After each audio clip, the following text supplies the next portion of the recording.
Olá, tudo bem com vocês? Comigo tudo ótimo. Vou confessar para vocês que esse livro que eu vou falar hoje é um dos livros mais difíceis de eu fazer vídeo. Demorei, não foi junto com os outros que eu gravei. Demorou mais de mês e eu falei, vou ter que fazer esse vídeo, vou fazer e pronto, vou fazer, tá? Tô aqui fazendo sessão de prova. Esse livro aqui se chama Histórias da Tia Anastácia.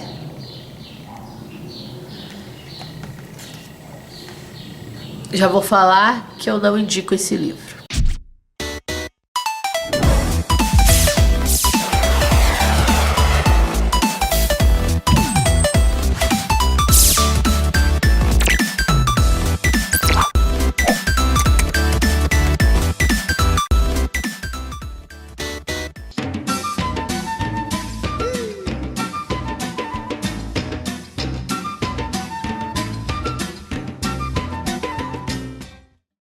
Tô me vendo de mau humor, né? Mas é que esse livro é fogo, pra não falar outra coisa. Uma das críticas que eu faço desse livro já começa aqui. Eu, quando abri, não tinha nenhum preconceito. Falei assim, deve ser um livro sobre folclore, tudo bem. Mas esse livro traz... difícil falar. Eu vou ler aqui um pouquinho do que eu escrevi. Daqui a pouco eu falo espontaneamente, porque é dose. Histórias de Tia Anastácia. Dona Benta explica que folk em inglês quer dizer povo e lore significa sabedoria, ciência. Por isso, folclore é aquilo que as pessoas comuns sabem pela boca a boca, de um contar para o outro. Até aí, legal. Pedrinho na varanda lia o jornal, pediu a Emília para perguntar a Dona Benta o que era folclore.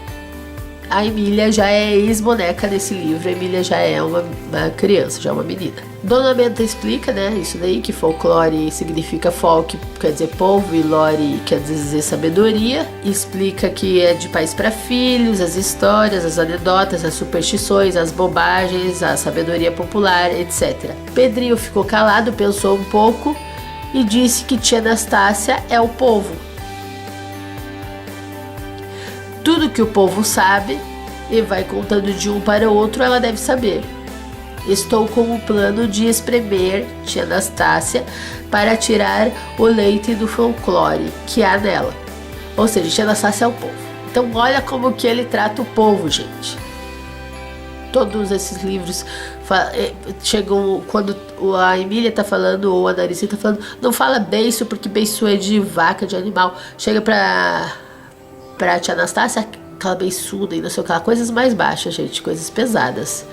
Tem que se fazer um recorte histórico, inclusive esse livro é melhor que procure essas histórias do folclore e outro livro sem os comentários desses personagens.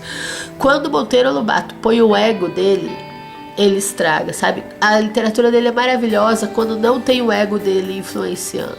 Essa é a minha opinião, gente. Polêmica, sim. Estou com o plano de espremer Tia Anastácia para tirar o leite do folclore que há nela. Emília diz que não é má ideia. Às vezes a gente tem uma coisa muito interessante em casa e não percebe. Tudo bem.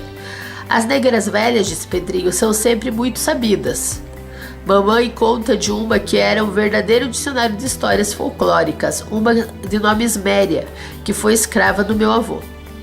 Até aí, tudo bem, né? Muito sabidas, tal.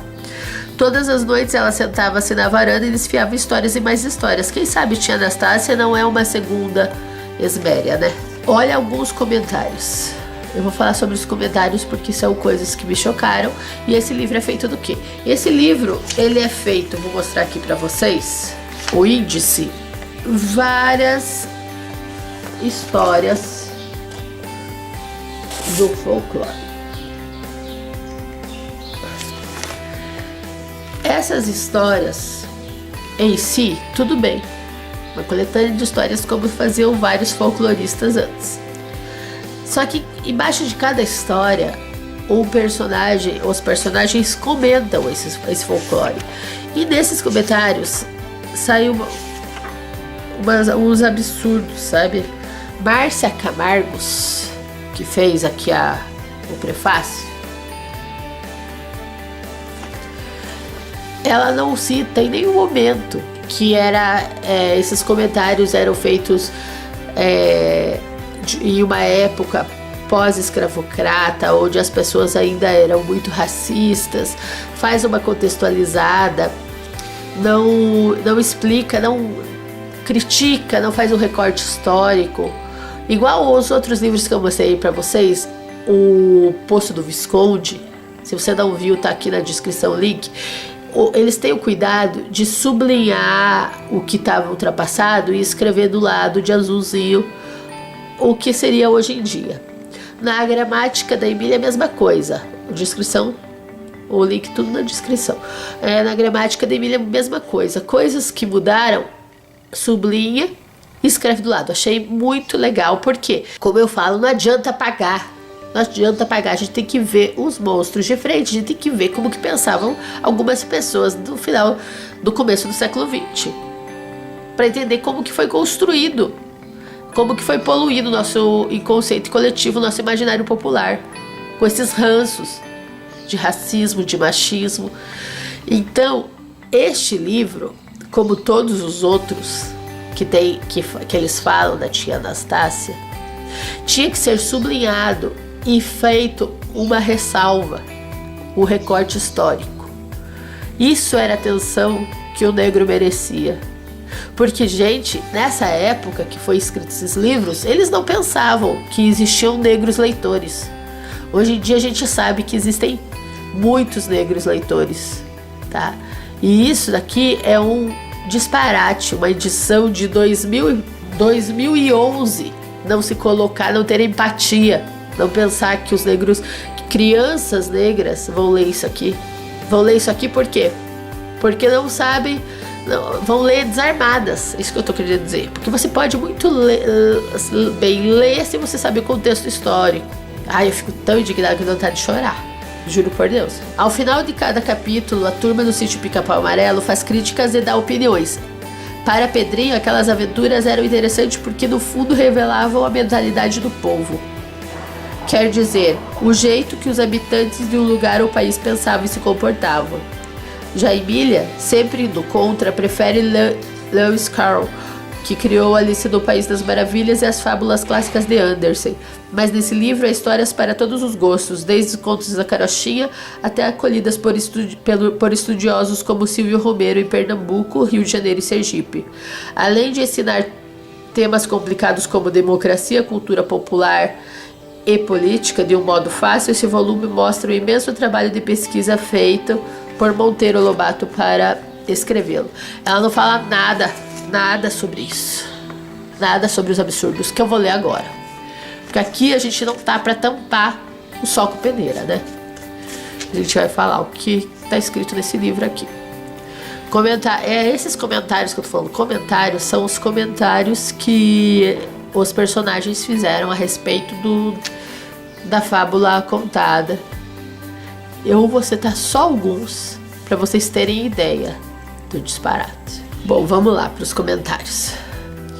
Essas histórias folclóricas são bastante bobas, por isso é que não sou democrática, acho o povo muito idiota.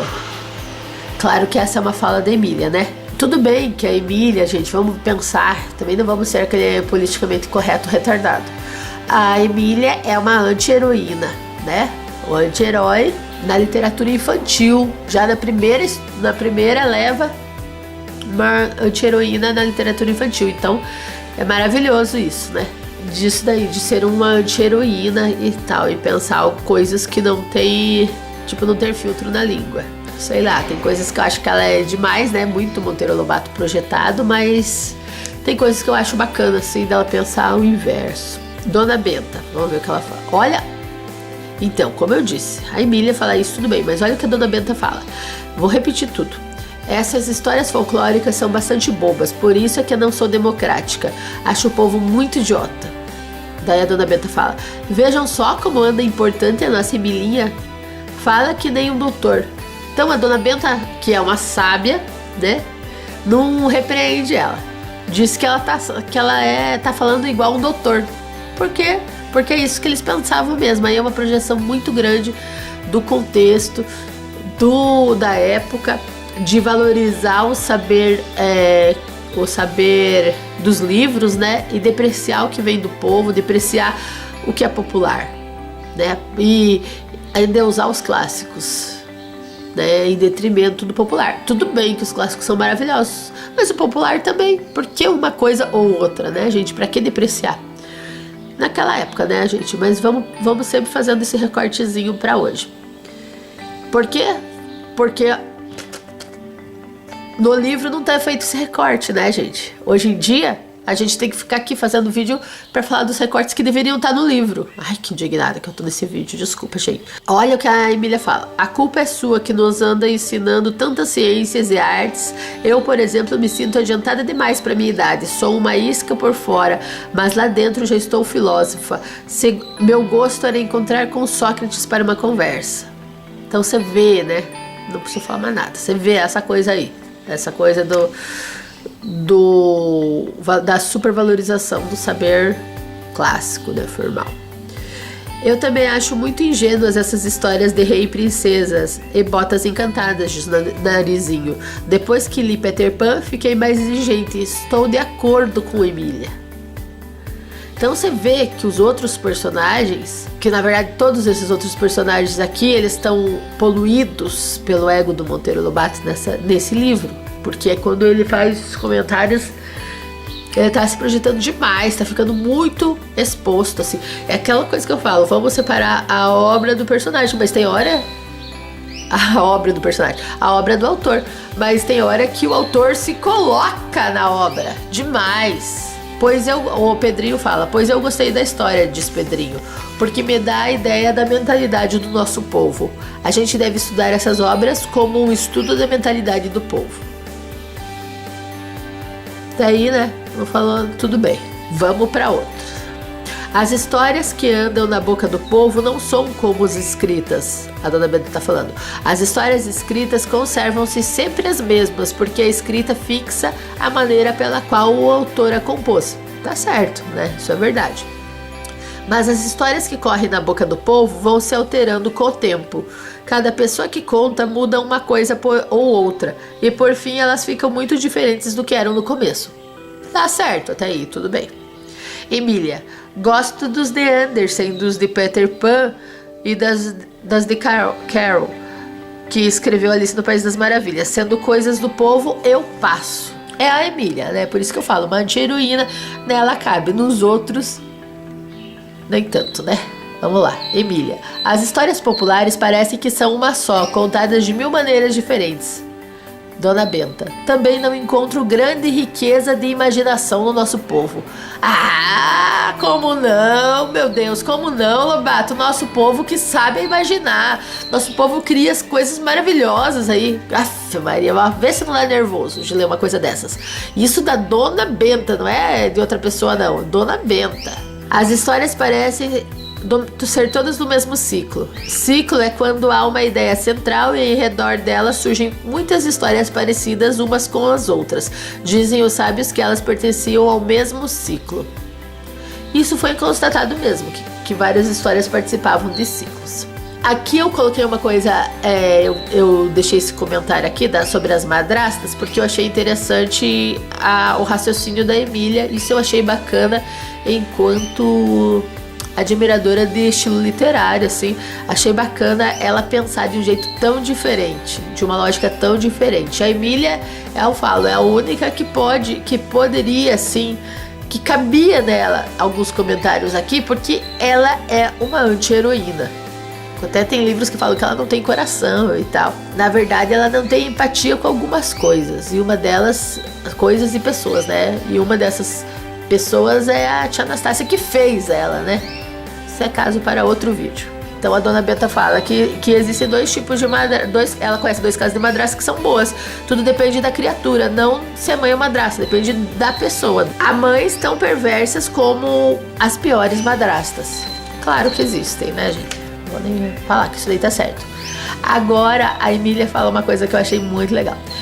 É legal no sentido de criatividade, claro. Mas o povo acende que as madrastas não prestam. E não prestam mesmo, concluiu Emília. O povo sofre tanto que há de saber alguma coisa. Esse ponto da madrasta má, o povo sabe. São más como caninanas. Embora haja sempre uma degenerada que seja boa. Madrasta boa não é madrasta. Genial, né? Então, a lógica para Emília são todas as madrastas que são ruins. Embora exista uma degenerada que seja boa. A boa que é a exceção. Mas esse raciocínio dela, né? Que uma degenerada que seja boa. Usar uma coisa negativa pro boa, isso é muito criativo, isso é muito artístico. Talvez seja uma degenerada que seja boa, é muito criativo. O resto tudo infeliz, né? Você sabe. Nessa parte, nem tanto que, né? A Dona Benta falou uma coisa que preste. João e Maria. Tem uma versão do João e Maria aqui nessa coletânea. Eu já li essa história em Andersen, disse Emília, e agora estou vendo bem claro como o nosso povo faz nela seus arranjos. Foi Andersen quem a inventou. Daí a Dona Benta fala, não, disse Dona Benta. Andersen nada mais fez do que colhê-la da boca do povo e arranjá-la a seu modo. Fez as modificações que quis. Essas histórias são todas velhíssimas e correm em todos os países. Em cada terra era contada de um jeito. Os escritores o que fazem é fixar suas versões, isto é, o modo como entende que a história deve ser contada. Então isso faz sentido, né, gente? Tá bom, tem. Na versão de Andersen não há negro nenhum, nem nada de 3 cães. Eu vou ler esse João e Maria para vocês verem como que no folclore no Brasil, né, eles colocam negros e 3 cães nessa história. O povo aqui no Brasil misturou a velha história do Joãozinho Maria com outra qualquer, formando uma coisa diferente. Daí, olha ali o que eles falam. A versão de Andersen é muito mais delicada e chama-se Hansel e Gretel. Valorização do clássico, né? De novo. Em detrimento do popular. O tal negro entrou aí, disse Pedrinho, porque no Brasil as histórias são contadas pelas negras, que gostam de enxertar personagens pretos como elas. Lá na Dinamarca, Andersen nunca se lembraria de enxertar um preto, porque lá não há pretos, tudo gente loura. Ou seja, se é assim, nisso eu concordo com o Pedrinho, temos muita gente negra, então precisamos de mais histórias com gente negra, né, gente? Tem pouco. Um dia eu vou fazer, depois que eu acabar esses vídeos cronológicos aqui, eu vou escrafunchar a literatura negra brasileira, vou escrafunchar. Bom, mas vamos voltando lá. Onde o tal Silvio Romero pegaria essa história? Perguntou Emília. No Rio de Janeiro e Sergipe, respondeu Dona Benta. Ele fez um trabalho muito interessante que publicou com o nome de Contos Populares do Brasil. Detalhe: Contos Populares do Brasil é o livro mais antigo que tem.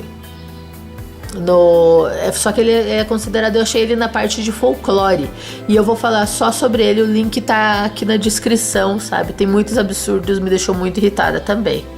Ele ouvia histórias das negras velhas e copiava direitinho com todos os erros da língua e truncamento. E é assim que os folcloristas caçam a obra popular. Dona Benta, nós não podemos exigir do povo o apuro artístico dos grandes escritores. O povo, que é o povo? São essas pobres tias velhas como Nastácia, sem cultura nenhuma, que nem ler sabem e que outra coisa não fazem senão ouvir as histórias de outras criaturas igualmente ignorantes e passá-las para os outros ouvidos, mais adulteradas ainda. Ou seja, né? Como assim? O que é cultura, né? Hoje em dia a gente sabe que todo mundo tem sua cultura. Ou um purismo assim que irrita. Dona Benta falando isso, deixo claro. O ego do Monteiro Lobato estragando a obra, esse livro. Porque na história sempre tem rainhas, príncipes e princesas, porque assim, essas histórias vieram de Portugal, de um tempo onde todos os países só haviam reis. O povo é muito conservador, de modo que de pais para filho, a gente do povo conta... de pais e filhos, a gente do povo conta histórias que são corocas. Vem do tempo da Idade Média, quando não existiam jornais nem livros. Emília, pois cá comigo só aturo essas histórias como estudos de ignorância e burrice do povo. parecem muito grosseiras e bárbaros, alguma coisa assim. Coisa mesmo de negra beiçuda como tia Anastácia.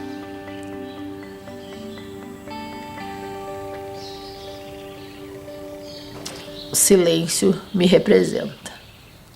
Não leiam esse livro para crianças.